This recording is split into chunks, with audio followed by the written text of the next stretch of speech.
Antes que nada, buenas noches a todos, gracias por venir y por estar con nosotros en este momento que es casi la clausura de este proyecto maravilloso que gracias a Claudio y a Raúl, que son los hacedores de este espacio creado por ellos, son libreros, son intelectuales, son escritores, es una pareja que verdaderamente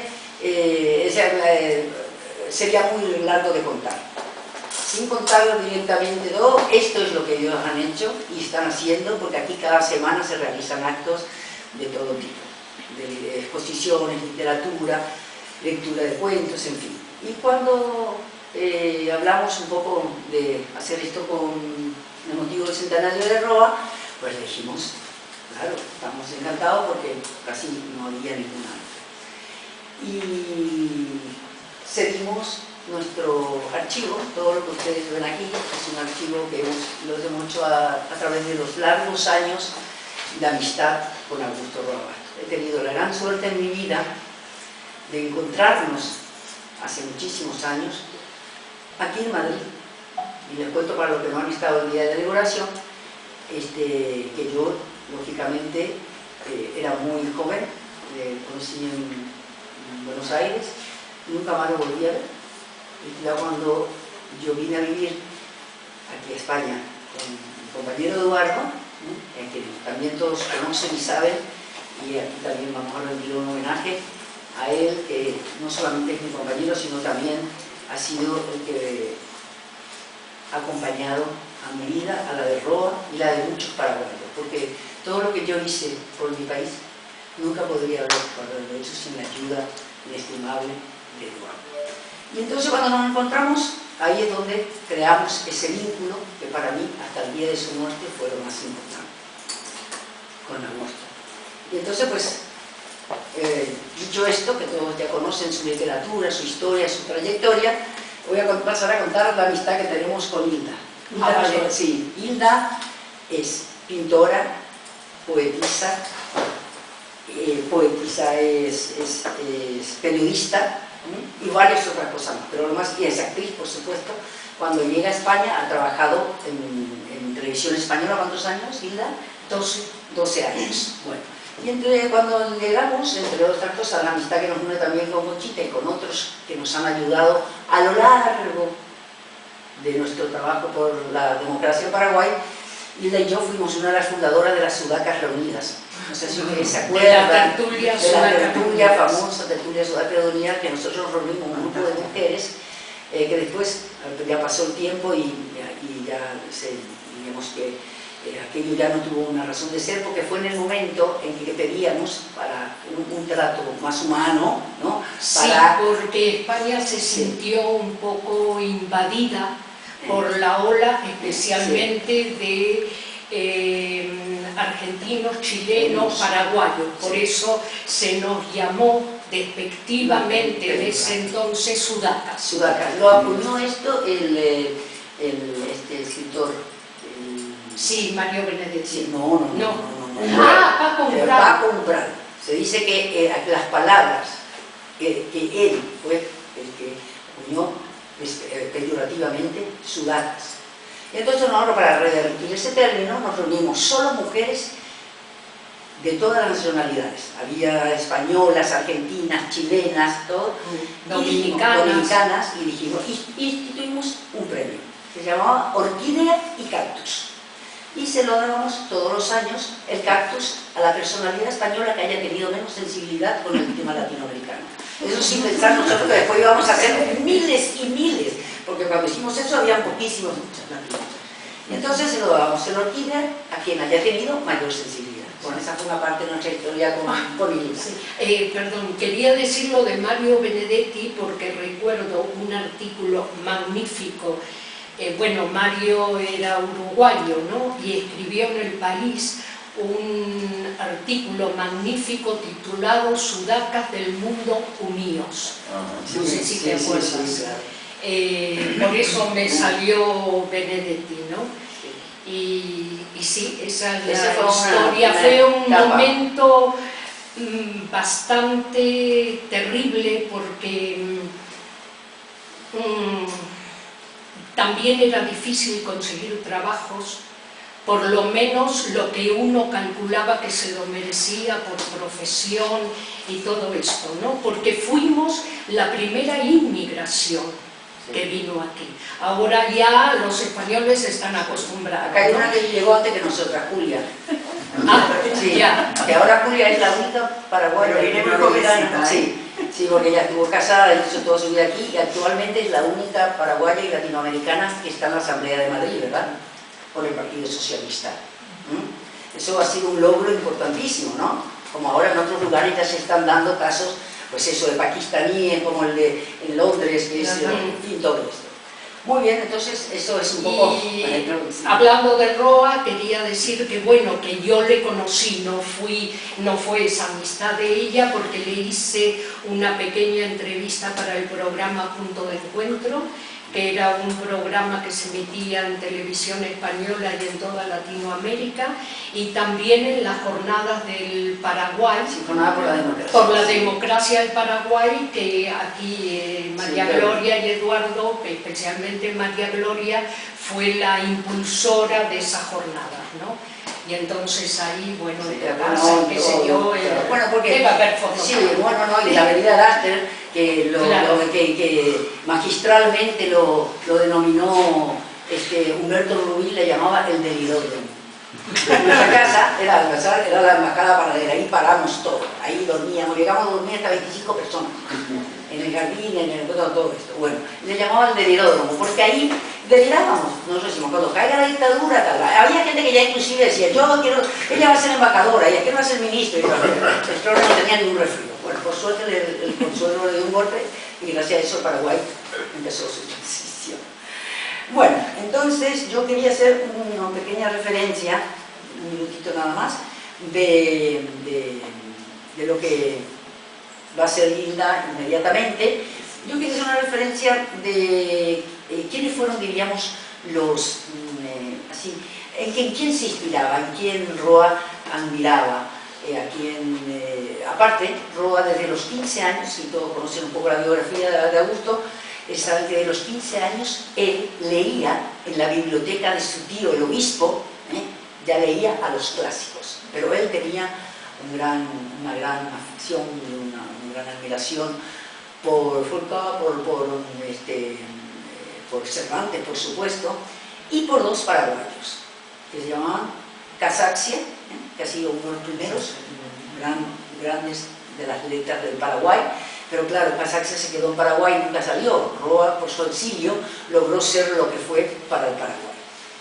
Y un personaje muy especial, que en homenaje, digamos, en recuerdo a lo que ha sido las relaciones con España, un gran escritor anarquista español que se llamó Rafael Barret y Álvarez de Toledo. Rafael Barret nació en España en 1876 y murió en Francia, en Arcachón, en 1910. Él, por esas cosas, cuenta en su biografía y su historia, parece ser que él tuvo un duelo aquí, de honor, y tuvo que huir prácticamente. Pero él ya era un escritor, era un anarquista, un tipo periodista, escritor, polémico, y bueno, tenía todas esas cosas que se tenían en la época, en la lucha, siempre pensando que España necesitaba cambios, etc. Con este motivo se tuvo que ir a la Argentina. Se cree que llegó a Buenos Aires en 1903. Bueno, y de allí él se traslada al Paraguay. Una cosa que era una cosa absolutamente ignoto. Paraguay era ese mundo que era los guaraníes, era como una fantasía. Llegar a Paraguay, para empezar, solamente se podía llegar por el Río de la Plata, ¿verdad? Pero, como todos saben, no tenemos salida al mar junto con Bolivia. Y pasen, chicos. Entonces, él se traslada al Paraguay, empieza a venir, a conocer, a sentir, y se integra totalmente al Paraguay. Se casa con una paraguaya. Y él vive ese mundo increíble que va conociendo día a día. Él escribió uno de los libros más maravillosos que se escribió sobre el Paraguay, El dolor paraguayo. Este libro es maravilloso, es verdaderamente una historia fabulosa. Rafael Barret, pues, oye, un poquito, más que un dice Roa, porque este libro está escrito por Roa. Roa le hizo un homenaje a él. Dice, más que un predicador político o un moralista práctico que predicó con su acción y con su obra, fue un rebelde visionario, un obrero infatigable de ese afán redencionista que marcó su alma a fuego y la volvió incandescente. Uno de esos espíritus disidentes como semillas, abierto al futuro en una obra en la que no hay nada que adivinar. Y sí todo por aprender. Dice Roa, es por la obra que no ponemos en contacto con la esfinge que dice el propio Barret. No es seguramente como espectadores que descifremos el enigma de la realidad, sino como actores. Bueno, entonces él en toda esa vivencia que tuvo con el Paraguay, decía, el capítulo que voy a leer un poquito, que decía, Paraguay mío, donde ha nacido mi hijo, donde nacieron mis sueños, muy fraternales y de ideas nuevas, de libertad, de arte, de ciencia, que yo creía posible y que creo aún. Si en este pequeño jardín desolado no mueres, no sucumbas, haz en tus entrañas de un golpe, por una hora, por un minuto, la justicia plena, radiante, y resucitarás como Lázaro. Ese era Barret, en quien él tenía una gran admiración y un gran cariño. Y les quería contar un poco para ver cómo también Roa tenía sus ídolos como todos los escritores. Y ahora ya le dejo a Hilda que le vamos a dar paso para leer los dos cuentos. Muchas gracias.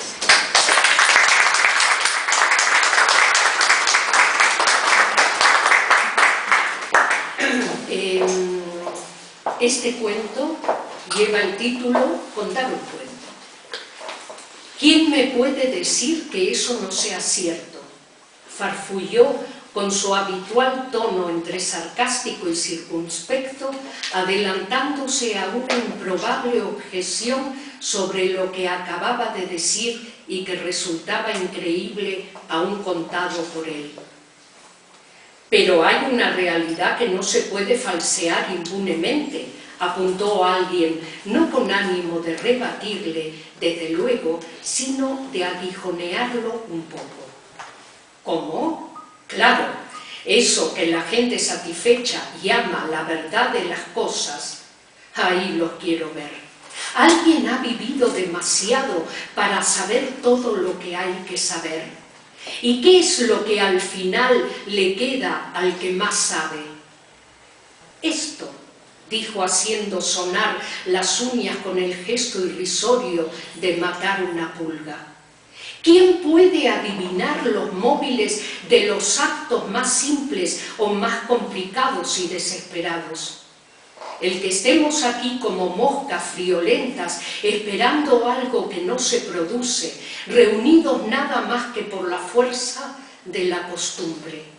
El de ese hombre de barrio de emergencia que comienza a devorar a su mujer a dentelladas ante un centenar de vecinos aterrorizados a los que le amenazaba con un revólver. Locura de amor, de celos, aberraciones de un paladar cansado del guisote casero. Ahora está de moda hablar de la realidad, típico reflejo de inseguridad, de incertidumbre. La gente quiere ver, oler, tocar, pinchar la burbuja de su soledad. ¿Pero qué es la realidad? Porque hay lo real de lo que no se ve y hasta de lo que no existe todavía. Para cuando se ha quemado la memoria de la costumbre, el bosque que nos impide ver el árbol. Solo podemos aludirla vagamente, soñarla o imaginarla. Una cebolla.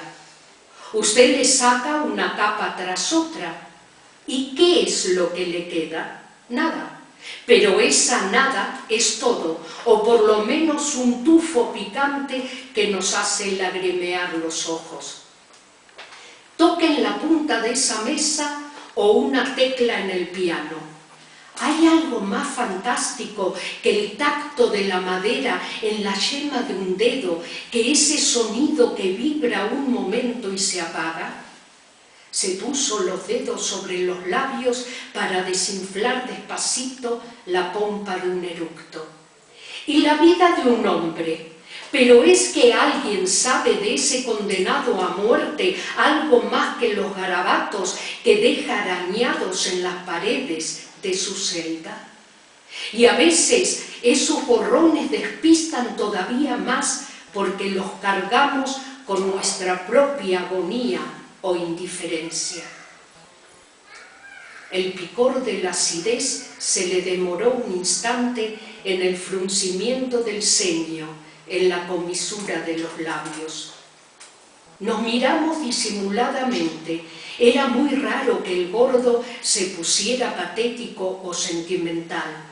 Ahora mismo sus ojillos semicerrados desmentían sardónicos sus palabras. ¿Saben lo que pasa? Se habla demasiado. El mundo está envenenado por las palabras. Son la fuente de la mayor parte de nuestros actos fallidos, de nuestros reflejos, de nuestras frustraciones. La palabra es la gran trampa. Es muy cierto eso de que empezamos a morir por la boca como los peces. Yo mismo hablo y hablo. ¿Para qué? Para sacar nuevas capas a la cebolla. Y por ahí no se va a ningún lado. Habría que encontrar un nuevo lenguaje y mejor todavía un lenguaje de silencio en el que nos podamos comunicar por levísimos estremecimientos, como los animales. ¿No se dan cuenta qué libres son ellos? Por leves alteraciones de esta acumulación de ondas congestionadas que hay en nosotros, como un forúnculo a punto de reventar. Un pestañeo apenas visible resumiría todos los cantos de la Ilíada, incluso los que se perdieron. Un pliegue de labios, todo Dante, Shakespeare, Goethe, Cervantes, tan aburridos e ilegibles ya. Los gestos más largos expresarían los hechos más simples: el hambre, el odio, la indiferencia. El amor sería aún más simple: una mirada, y en esa mirada un hombre y una mujer desnudos, desnudos de veras, por dentro y por fuera, pero conservando todo su misterio. ¿Qué sé yo? No se sabe nada de nada. En esta carrera nadie tiene la precisa. Pónganle la firma. Su expresión volvía a ser apacible, neutra. Si en el país de los ciegos te falta un ojo, quítate el otro, solía decir mi abuelo, un viejo alcahuete que supo andar en la lluvia sin mojarse. Y tenía razón. Lo que no quiere decir que un ciego sea precisamente el testigo de lo invisible, aunque a veces. Se interrumpió como si de pronto se le hubiese escapado la idea que quería expresar. Y tras una pausa, semblanteándonos fijamente uno por uno, ya Séneca decía hace 2000 años, ¿con quién podríamos comunicar? ¿Y qué corno sé yo? ¿Por qué no se lo preguntan a Mongo?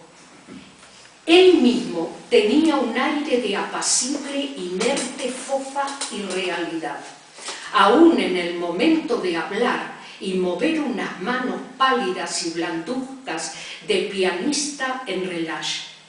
Obeso y enorme, desbordaba el sillón en que se había rellanado.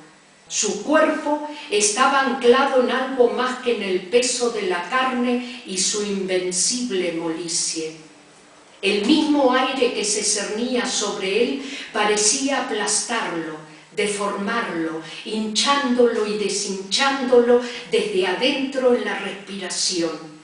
En el semblante apoplético la boca, que no había perdido del todo su bello dibujo, era lo único que resistía la devastación.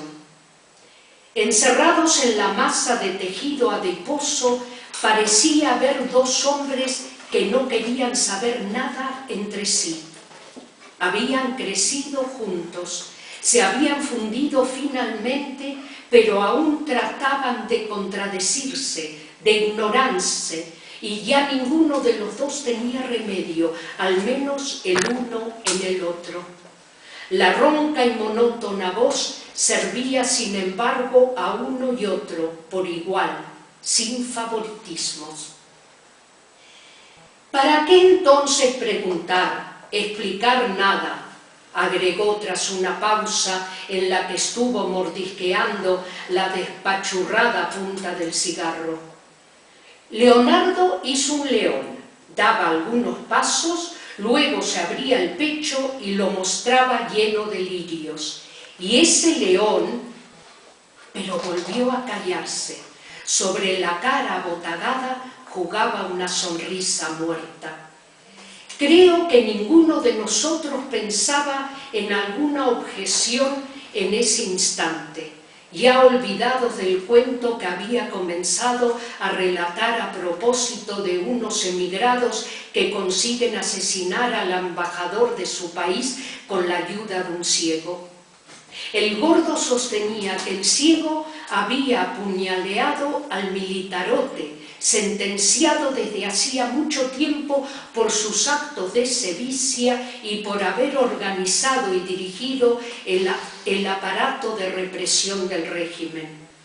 El atentado y el crimen eran absurdos e increíbles, según el relato del gordo. Pero a él no se le podían refutar sus ocurrencias. Había que oírlo simplemente, no porque fuera incapaz de escuchar a su vez, sino porque uno lo sentía impermeable a las opiniones, a la incredulidad de los demás. No era quizás egoísmo, era un desinterés, una indiferencia parecida a la desesperanza, que él trataba de disimular con el humor de un sarcasmo vuelto otra vez inocente. Más de una vez sospeché que el gordo era un poco sordo y que se defendía de esa manera de la humillación de admitirlo. Lo que acababa de decir, por ejemplo, no tenía ninguna relación con lo que anteriormente estaba diciendo, pero él saltaba así de un tema a otro sin transición o buscándonos el pálpito, en medio de bruscas interrupciones, de largos e impenetrables silencios entre sorbo y sorbo de ginebra, tras los cuales hacía girar la copa en una especie de rítmico tecleo de sus uñas en el vidrio. Nunca se sabía cuándo decía un chiste o recordaba una anécdota, ni en qué momento concluía un cuento y empezaba otro sacándolo del anterior, despellejando la cebolla. Pero nunca conseguimos hacerle contar por qué había dejado su carrera de concertista de piano, en la que llegó a alcanzar cierto renombre, luego de aquella gira por las ciudades del interior en la que se vio envuelto en un absurdo lío con la esposa de un gobernador. Lo que se sabía era vago e incierto, y a pesar del escandalete que adobaron en su momento algunos diaruchos de provincia, era casi seguro que a él no le cupo otra culpabilidad que la confabulación de las circunstancias pudieran atribuirle. Habían pasado muchos años. Él nunca quiso hablar de eso. Cuando alguien insinuaba la cosa, se quedaba callado. Los ojillos enrojecidos, que parecían no tener iris, parpadeaban lacrimosos, renuentes, y se quedaban amodorrados un largo rato. Pero uno de nosotros descubrió una vez, entre las páginas de un diccionario de música, la fotografía de una hermosa mujer con una dedicatoria un poco cursi ingenua que delataba a la dama provinciana de la historia. Un tiempo después, la fotografía desapareció también y en su lugar el Gordo colocó una obscena viñeta recortada de cualquier revista de pornografía barata para irrisión de futuras indiscreciones. No teníamos más remedio que aguantarlo. Lo escuchábamos impacientes y ávidos porque siempre podíamos aprovechar algo en nuestras colaboraciones para las revistas. Su repertorio era inagotable. Jamás repetía sus cuentos. Creo que los inventaba y olvidaba adrede. Nosotros traficábamos con su desmemoriada prodigalidad. Si bien casi siempre teníamos que imaginar y reinventar lo que él imaginaba e inventaba, completando esas frases que se comía, esas palabras que eran inentendibles gorgoteos, esos silencios cargados de astuta intención, abiertos a toda clase de pistas falsas y contradictorias alusiones. Él se divertía a nuestra costa, eso era seguro, atormentándonos con su endiablada, voluble, casi indescifrable manera de contar. El Gordo se reiría en sus adentros de nosotros, pero el irregular balanceo de su abdomen lo disimulaba muy bien. Esa noche no éramos muchos, 3 o 4 a lo sumo. Hacía calor. Estaba más lúcido e inerte que de costumbre. Hablaba, bebía y callaba. La gruesa nariz y la frente que se extendía hacia la calva orlada de ralos cabellos grises estaban punteadas de incontables gotitas. Se pasaba la mano, borroneaba la floja piel, pero las puntitas volvían a brotar enseguida. Me parece estar viéndolo todavía. Contó varios cuentos, quizás fueran uno solo, como siempre desdoblado en hechos contradictorios, desgajado capa tras capa y emitiendo su picante y fantástico sabor. Luego de la alusión a la realidad insondable y al león lleno de lirios de Leonardo da Vinci, empezó a relatarnos la historia del hombre que había soñado el lugar de su muerte. La contó de un tirón, sin más interrupciones ni digresiones. El hombre vio en sueños el lugar donde había de morir. Al principio no se entendía muy bien dónde era, pero el Gordo, contra su costumbre, se explayó al final en una prolija descripción. Contó que el hombre vivió después temblando de encontrarse en la realidad con el sitio predestinado y fatal. Contó el sueño a varios amigos. Todos coincidieron en que no debía darse importancia a los sueños. Acudió a un psicoanalista que solo consiguió aterrarlo aún más. Acabó encerrándose en su casa. Una noche recordó bruscamente el sitio del sueño. Era su propio cuarto en su casa. La voz del Gordo se quebró en un ronquido. Señaló algo con la mano delante de sí. Giramos la mirada siguiendo el gesto torpe y pesado sin comprender todavía. No había nadie en el hueco de la puerta, pero por un instante yo sentí en la nuca una ráfaga fría. Pensamos en alguna nueva ocurrencia del Gordo. Solo cuando nos volvimos hacia él comprendimos de golpe lo que el gordo había descrito punto por punto era el cuarto en el que estábamos. Tenía la cara pálida, viscosa. El húmedo cigarro se le había caído sobre el pecho, que ahora ya no se amacaba en el blando jadeo. Los ojillos vidriosos se hallaban clavados en nosotros con una burlona sonrisa.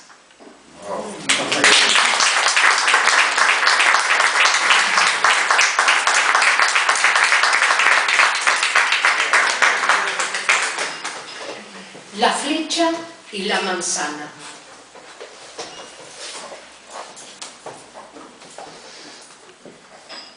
Faltaba aún un buen rato para la cena. Sobre la mesa del living, los tres chicos simulaban concluir sus deberes. Es decir, los tres no, solo la niña de trenzas rubias y de cara pecosa se afanaba de veras con sus lápices de colores sobre un cuaderno copiando algo de un libro. Los otros dos no hacían más que molestarla, o al menos lo intentaban sin éxito. Concentrada en su trabajo, la pequeña dibujante los ignoraba por completo. Parecía sorda a sus ruidos, inmune a sus burlas, insensible a los pérfidos puntapiés bajo la mesa, a las insidiosas maquinaciones.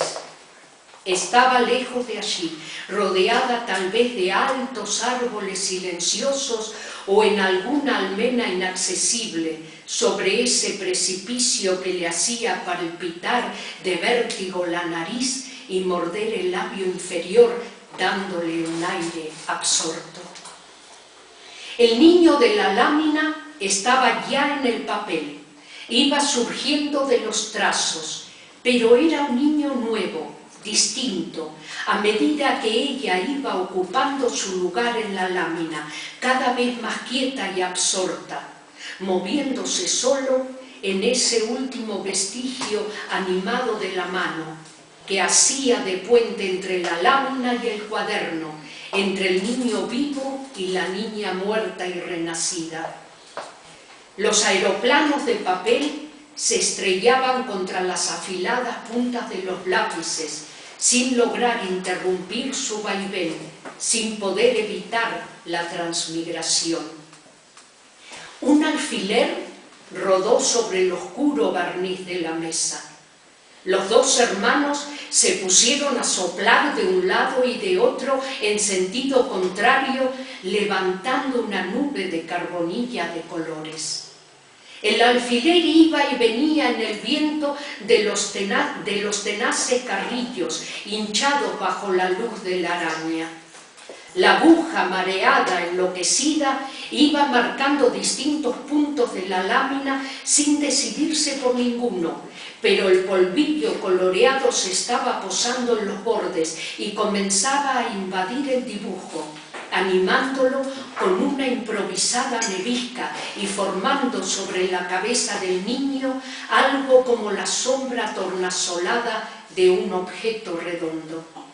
La niña continuaba impávida, parecía contar incluso con la imprevista ayuda de esa agresión, o tal vez en ese momento su exaltación no podía hacerse cargo de ella, o quizá con una astucia y paciencia que tomaban la forma del candor o de la impasibilidad, esperaba secretamente el instante del desquite. Los otros dejaron de soplar. El alfiler osciló una o dos veces más y quedó muerto. Un abucheo bajito pero bastante procaz reemplazó al vendaval. Entonces la niña sopló a su vez con fuerza, un soplo corto y fulmíneo que arrancó el alfiler de la mesa y lo incrustó en el pómulo de uno de los chicos, donde quedó oscilando con la cabeza para abajo mientras el herido gritaba de susto, no de dolor. Desde un sofá, el visitante observaba ensimismado ese mínimo episodio de la eterna lucha entre el bien y el mal que hace una víctima de cada triunfador. Una mano se apoyaba con cierta rigidez en el bastón de bambú, con la otra comenzó a rascarse lenta, suavemente, la nuca tesada que conservaba su juventud bajo los cabellos canosos. Se rascó con un dedo. Ligera nevisca cayó sobre los bordes del cuello del saco de la gabardina muy entallado, parecido a una guerrera. Pasó la madre. Los gritos no cesaron con suficiente rapidez, esos gritos que traían el clamor de un campo de batalla entre el olor de un guiso casero, ruiditos de lápices y las tapas de un libro al cerrarse sobre precipicios, almenas, guerreros y caballos. Los ojos grises moteados de oro de la niña miraban seguros delante de sí, en una especie de sueño realizados, y las aletas de la nariz habían cesado de latir. A ver, chicos, pórtense, por favor, pórtense bien, no respetan ni a las visitas. Déjelo, señora, abogó el visitante con una sonrisa de lenidad, como si él también buscara disculparse de algo que no tenía relación con los chicos y solo le concernía a él mismo. Son insoportables, sentenció la madre. Los tres chicos eran de nuevo tres chicos, hasta en el empeño de ese dedo, de esa uña que buscaba desollinar una nariz con riesgo de arañar un cartílago. Los chicos me gustan, dijo el visitante, haciendo girar la caña barnizada entre los dedos y mirándola fijamente. No diría lo mismo si los tuviera estos a su lado más de un día. Me tienen loca con sus diabluras. Esa chiquilina, sobre todo, ahí donde la ve, es una verdadera piel de Judas. Imagínese que ayer metió al canario en la heladera. Hacía mucho calor, mamá. La uña abandonó la diminuta fosa. El canario se moría en la jaula. Abría la boca, pero no podía cantar. Además, allí el gato no lo podía alcanzar. ¿Ve? El rictus de la boca dio a la cara una expresión de ansiedad y desgano, que ahora ya tampoco incluía a los chicos. Surgía de ella, de ese vacío de años y noches que le habría crecido bajo la piel y que tal vez ya nada podía calmar, aunque ella se resistiera todavía a admitirlo. Se pasó las manos por las ampulosas caderas, por la cintura delgada que la maternidad y la cuarentena habían acabado por desafinar. Usted ve, dijo, no tienen remedio. Y luego otra vez en dueña de casa. José Félix está tardando. Esa bendita fábrica lo tiene esclavizado todo el día. Me dijo por teléfono que iba a llegar de un momento a otro, pero usted sabe cómo es él. Si lo conoceré, rió el visitante. Pero evidentemente juzgar al padre con la misma condescendencia que un momento antes había usado para mediar por los hijos. Astillas de un mismo palo, tal vez pensaron esos ojos, uno de los cuales parecía más apagado que el otro, como si se hubiesen cansado desigualmente de ver el absurdo espectáculo de vivir. Pepe me contó cómo se encontraron ayer después de tanto tiempo, casi 30 años, toda una vida, o media vida si se quiere, ya que la nuestra está irremediablemente partida por la mitad. Y luego este encuentro casual, casualísimo. Es que Buenos Aires es una ciudad increíble. Vivir como quien dice a la vuelta de la esquina y no saber nada uno del otro es ya el colmo, ¿no le parece? Es que yo en realidad salgo poco, señora, por lo que ando bastante desconectado de mis connacionales. Hemos llegado a ser muchos aquí, una población casi 2 veces mayor que la de la propia Asunción. No podemos frecuentarnos demasiado. Pero usted y Pepe fueron compañeros de armas, ¿no es así? De la misma promoción. Pepe no solía hablar mucho de usted. Una súbita pausa y el gesto de friccionarse el cuello obviaron el peligro de una indiscreción. Y ahora está muy contento de haberlo reencontrado. También hay que decir que ustedes los paraguayos son un poco raros, ¿verdad? Nunca se puede conocerlos del todo. El visitante rió entre los reflejos ambarinos del bastón que hacía oscilar delante de los ojos. El más vivo no parpadeaba, como si estuviera en constante alerta. Con nosotros vive ahora otro compatriota de ustedes, también desterrado, un muchacho periodista muy inteligente y despierto. La actitud de ansiedad y contención produjo otra pausa. Sí, Ibáñez me habló de él. El destierro es la ocupación casi exclusiva de los paraguayos. A algunos les resulta muy productiva, ironizó el visitante. El chillido sordo y sostenido de una boca aplastada contra la mesa lo interrumpió. Alicia, voy a acabar encerrándote en el baño y ustedes dos al patio. Vamos.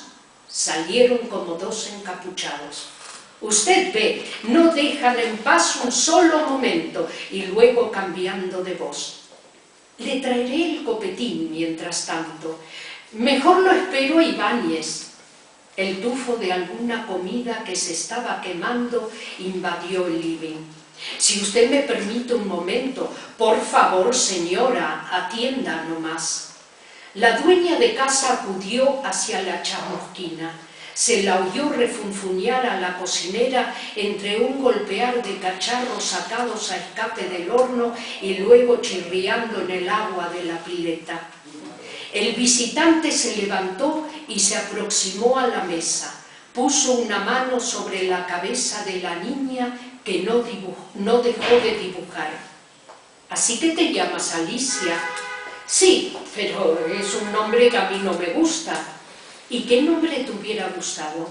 No sé, cualquier otro. Me gustaría tener muchos nombres, uno para cada día. Tengo varios, pero no me alcanzan. Los chicos me llaman Pimpi, de Pimpinela Escarlata. Papá, cuando está enojado, me llama Añá, que en guaraní quiere decir diablo. En el colegio me llaman La Rueda, pero el que más me gusta es Luba. ¿Luba? El visitante retiró la mano. ¿Y ese nombre qué significa? Perdón. Es una palabra mágica. Me la enseñó una gitana. Pero nadie me llama así. Solo yo cuando hablo a solas conmigo. Se quedó un instante mirando al hombre con los ojos forzadamente viscos. Parecía decapitada al borde de la mesa. El visitante sonreía. ¿Y ese ojo que usted tiene es de vidrio, no? Sí. ¿En qué lo has notado? En que uno es un ojo y el otro una ventana sin nadie. Pero ya la niña estaba de nuevo absorta en su trabajo copiando otra lámina. Tal vez era la misma, pero ahora cambiada. Además del niño con la sombra de un objeto redondo sobre la cabeza, surgía ahora la figura de un hombre en un ángulo del cuaderno con el esbozo de un arco en las manos.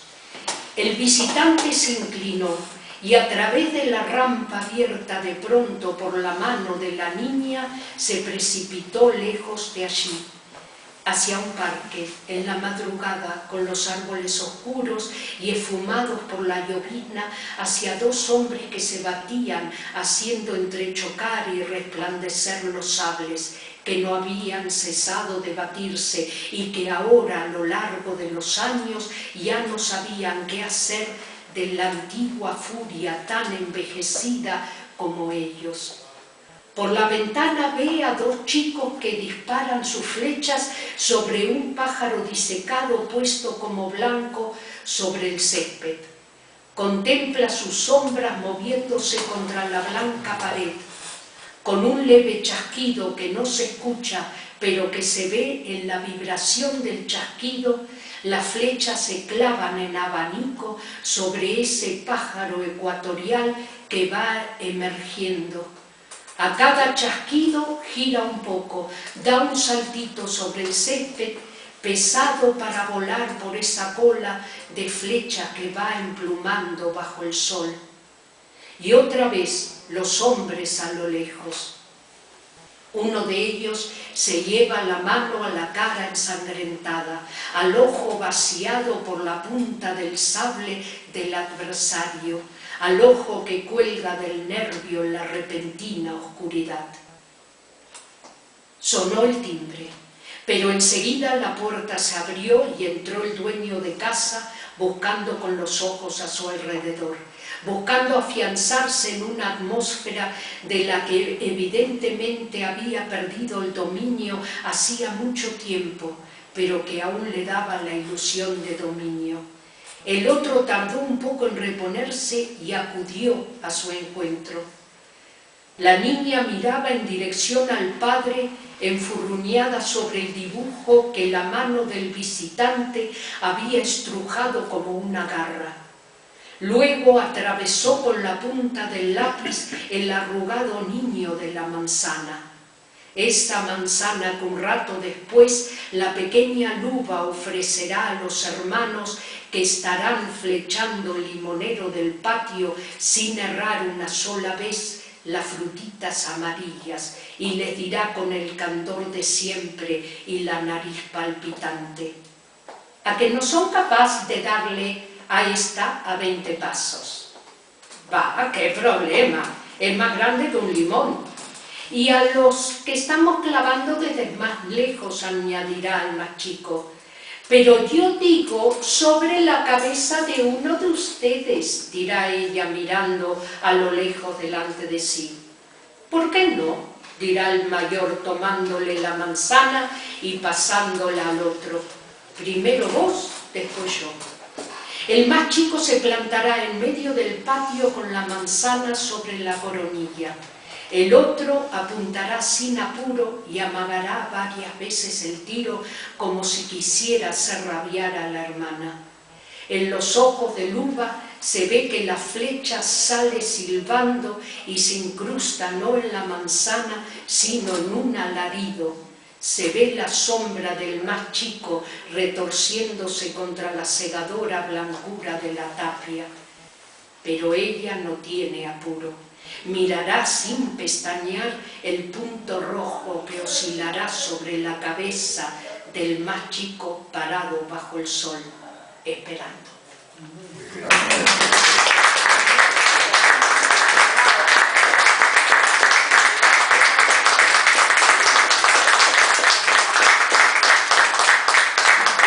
La fantasía paraguaya.